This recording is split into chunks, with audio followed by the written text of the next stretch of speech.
This is Optimal Living Daily, episode 528, How to Become Less Uptight in 2 Minutes by Cain of Raptitude.com, and I'm Justin Malik.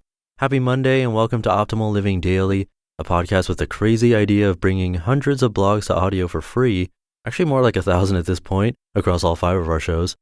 And today's post comes from David Cain, but before we hear it, I'm lucky to have FreshBooks sponsor this episode. I use FreshBooks for invoicing and tracking expenses. It's the easiest tool I've found. You can try out all of their features for free for a month, no credit card required. Just come by freshbooks.com/living and let them know that Optimal Living Daily sent you. And for now, let's hear another article from David Cain as we optimize your life. How to Become Less Uptight in 2 Minutes by David Cain of Raptitude.com. The classic advice for public speaking nerves is to picture the crowd in their underwear. I wonder if the person who invented that ever tried it.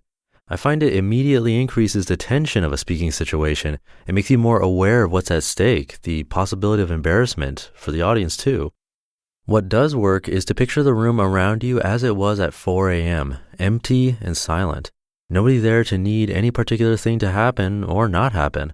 This simple thought makes it clear that the room itself is harmless, and so is speaking into it. Filling it with people changes that sense a little, but not so much that it feels dangerous. The mental image of an inert room shrinks the prospect of speaking from a frantic story in your mind down to its bare bones again. People in a room, one of them talking. It becomes obvious that however the talk goes, life will continue afterward. The room will be quiet again, with no trace of your forgotten lines or botched intro, if they even happened. Even if you never speak to a room full of people, this ability to shift your view of a particular scene in this way is quite useful.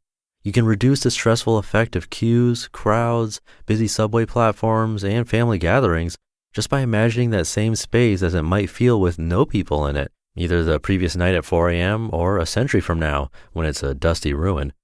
Back in the present, suddenly the place isn't so threatening or intolerable. It's just what it is to the senses alone, a space with people in it, and the mind is only adding commentary. This remarkable little exercise works because our feelings towards the moment we're in typically have little to do with the scene itself. Instead, we're wrapped in our own internal narrative around it. You round the corner to see a queue in the food court, and the mind immediately begins calculating what it means for your own interests, your schedule, your caloric intake today, your chances of getting a table. Your feelings respond to all of this commentary. The sight of the office floor immediately summons to mind your responsibilities to your boss, your rung on the ladder, how close it currently is to Friday at 4:30, and all the existential weight of your story as an almost middle-aged project manager, unsure of how well he's really doing at all this. All this symbolism obscures what is actually being experienced.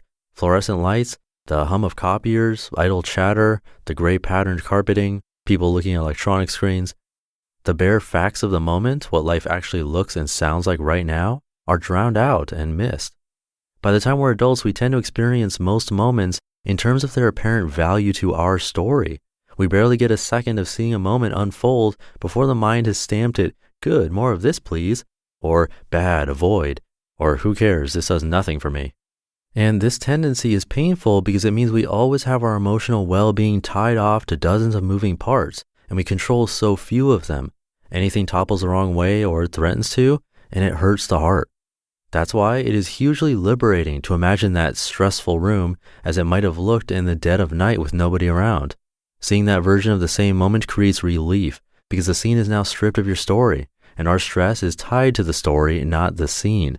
The ultimate in stripping your story from your experience is to view a present moment scene as though your story has ended. You have passed on, yet you still get to see the world unfold right now. Just take 2 minutes and watch the people go by, the traffic noises, the falling leaves, as though it's all happening on its own a year or so after your life has ended. Suddenly you can see it as it would be without any need for it to happen a certain way. It can just be like it is, which it is anyway. This reflection is best done in a public place like a park, a square, or an airport terminal, anywhere you can see the human world carrying on. When you can view the world even for a moment, as it will be when you have no story left to fret over, nothing left to control, you discover something interesting.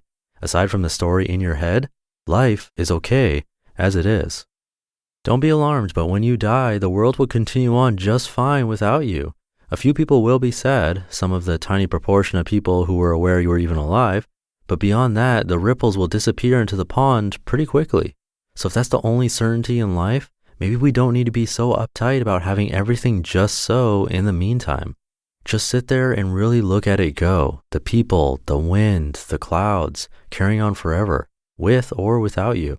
After just a minute or two of this kind of uninvolved observation, it becomes clear that your story was never an essential part of the whole world. It was merely incidental, even if it was pretty interesting. It's not that it doesn't matter at all, but it's not the only thing that matters, as it so often seems to be. As you watch the world carry on around you, it's quite easy to imagine you're not really there because, as you'll notice, nobody is paying attention to you anyway. There's so much human energy being expended out there and so little of it has anything to do with your seemingly all-important story. You'll get a healthy sense of the spectacular indifference the world has towards your personal needs. Oddly, this is a great relief. In life, you'll do your best, or maybe just do your best to do your best, and in any case, it's fundamentally okay. The world can, and eventually will, exist entirely without your story, without you there to ache for things to always be falling your way. This exercise is humbling in all the right ways. It can even be a bit embarrassing to realize that you may have, for decades now, never looked at the world as anything other than the place where my life happens. You don't need to pretend you've died in order to let a moment unfold just as it is, but it helps you get used to what that kind of freedom might be like. Then when you go back to being in the world normally, it might feel more exhilarating than difficult and more interesting than alarming. It won't feel so important to control every little corner of it. You can let it be what it is a lot of the time while gently trying to make things go your way without ever quite needing them to. In every moment you experience without that neediness, you are free. You just listened to the post titled How to Become Less Uptight in 2 Minutes by Cain of Raptitude.com. And once again, a big thanks to FreshBooks because they're helping to keep this show running. Tax season is over, but for me, tax season isn't bad at all. Putting the info together is really easy because I use FreshBooks. If you're a small business owner or freelancer or want to track all of your expenses, I highly recommend trying them out, especially if you struggle with tax season. They've just launched an all-new, really simple-to-use software to help you get a handle on your paperwork. All of your cash flow details are in one place. Their mobile app lets you take pictures of your receipts and organizes them for later, and you'll be way more prepared and less stressed next year when tax season rolls around. It's so easy and intuitive. Tax season does not have to be a headache. Come by freshbooks.com/living to try FreshBooks out for free for 30 days. No credit card required or any kind of payment info. Try it out yourself, and you can use any of their features like invoicing and time tracking in that time period. Again, that's freshbooks.com/living and enter Optimal Living Daily in the How Did You Hear About Us section. I'll leave it there for today. Have a great start to your week, and I'll see you tomorrow where your optimal life awaits. Hey, this is Dan from the Optimal Finance Daily podcast, which is a lot like this show, except more focused on personal finance. Justin handpicks the best posts he can find from blogs and authors like Ramit Sethi, Mr. Money Mustache, and more, and I read them to you 5 days a week. So if you enjoy this podcast, come on over and subscribe to Optimal Finance Daily too. And together, we'll optimize your financial life. You've been listening to Optimal Living Daily. Be sure to hit the subscribe button to stay up to date on each new episode and head to oldpodcast.com. That's OLDpodcast.com for a free gift as well as more actionable tips and resources to help you maximize your potential. Thanks for joining us, and remember, your optimal life awaits.